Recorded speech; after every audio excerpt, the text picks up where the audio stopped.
Well, hello, good morning. We're back out here again today in a fantastic English countryside, and we're going to be working on something called intentional camera movement. I'm going to show you in this video how I perform it, how I like to do it itself. I'm going to show you some completed images. I may show you some that I've taken previously as well, and I'm also going to explain to you in a minute why I started doing intentional camera movement. So to find out some more about ICM, stick with me and I'll be back with you in a minute. You're part of the photography community that gives me so much. So it's time to give back to all of you. It's my mission to inspire and pass on my knowledge, passion and skills. You can subscribe using the watermark button on the screen. Ring your bell icon to make your subscription count. Please stay to the end and comment. It's your feedback that keeps the channel going. So, okay, here we are. Location wasn't too far away, so I've not had to go too far at all. As I said, first of all, I want to explain what ICM is. So, intentional camera movement, or ICM, is basically where you move the camera during the exposure. Now, what you get if you have a slow shutter speed when you do that is a blurred picture. So it turns your images from being traditional still photographs into more of a creative abstract image.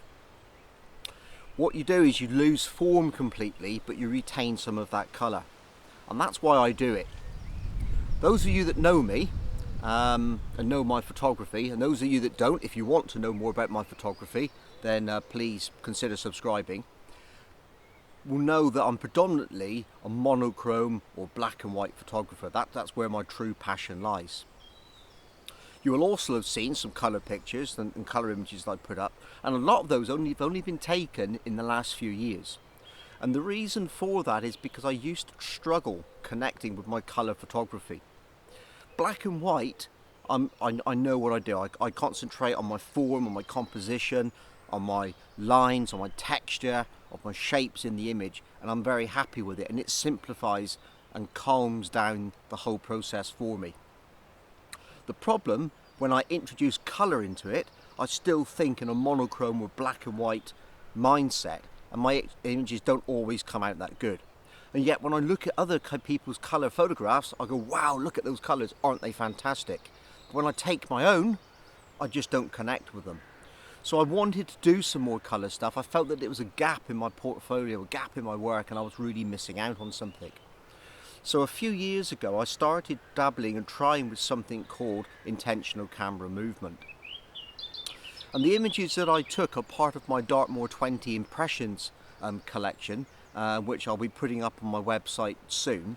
So here's a bit of a preview for you to them now anyway, so I'll put some of those on the screen.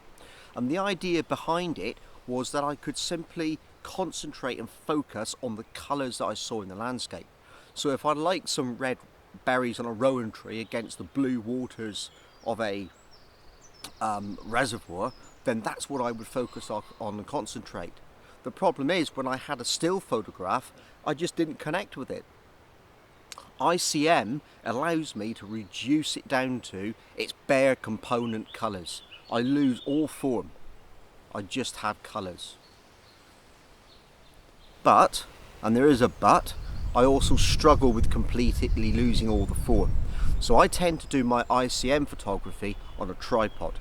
That way I can either have straight vertical or horizontal movements. I've also got the opportunity of holding some static images in it, like tree trunks or fence lines or horizons, things which follow a straight line can stay in the image, and that gives me some sense of form back, but the overriding thing is the sense of colour. So I've come down here today, and I was attracted the other day by these foxgloves coming out in the landscape, and I thought they would make good ICM pictures because they're straight up and straight down. It's a limited colour palette, so we're going to see what we can do with these.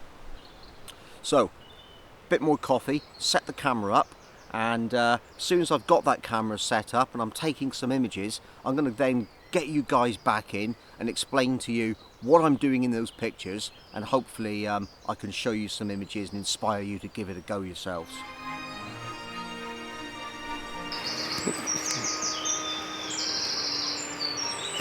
few days ago, when I came out for a walk with the dog and the family, we came past this point, and I was delighted to see that the foxgloves were coming out. And the reason for that was we've been locked up now for so long that we only had a short period of time with the bluebells, so it was kind of sad to think that we'd missed a lot of opportunity. But foxgloves coming out, and we had this combination of the white and the pink sort of like variety, was great. And I could see that there was a picture here straight away. You can probably see it just on the, what would be, right hand side, I guess, of your frame, or this side of the camera anyway, that we've got white and pink sort of blue foxgloves going back into the scene in different vertical columns. And that's what I was attracted by. I was attracted by that colour, those stripes of white and pink and green all mixed in together. Now I know that if I took this scene as a picture, yes, it would look good. But me personally, as a photographer, as an artist, or whatever, wouldn't necessarily connect with it in the same way as a black and white image. So instantly I started thinking about shooting some ICM. So I've set the camera up. I'm going to take some photographs now, and then when I've got something that I'm kind of happy with, I'm going to explain to you what my final settings are, and hopefully I'll have an image to show you. The problem with ICM is it's a little bit hit or miss. Sometimes you get a picture, sometimes you get home, you look at it, and you just don't like what you've done. So this isn't about accuracy, it's about getting lots and lots and lots of pictures and then going through them and going, I like that one, and doing something with it. So let's take some pictures, and I'm going to tell you my setup in a minute.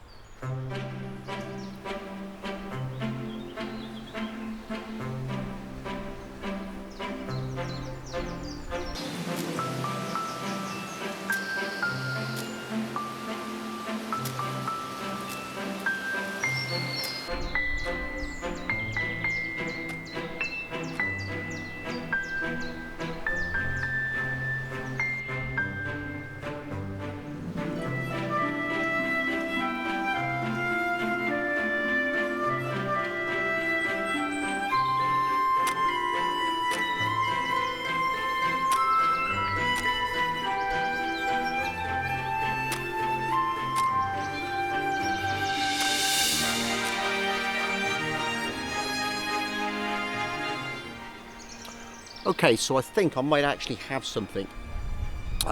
It's always about taking lots of different pictures and just experimenting. So let's have a look at the back of the camera, and I'll try and show you what I've actually got.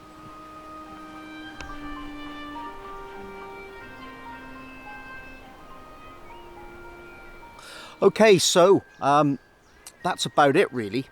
Just to go through the camera settings for you. The final images was taken at 1 second, f22, ISO 100, and as always I'm recording them in RAW.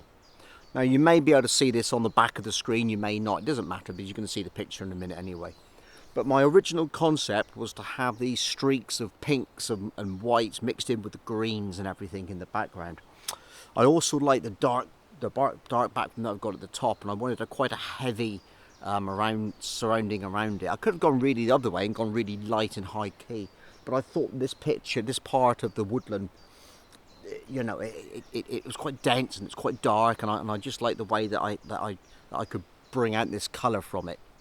And even with this sort of photography, it's really important to start with the end in mind, to have a concept of what it is you're trying to achieve. Because although it's very random in the way that you actually take your pictures, it also requires you to have a little bit of thought and structure to what you are doing. So I've really enjoyed this morning. I think I've got a good picture. I think I've got a good photograph to take away.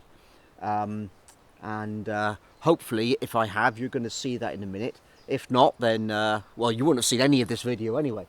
But yeah, so time for me to pack up, finish off a bit of coffee, and get back home, process the images, and get the video ready for you to see.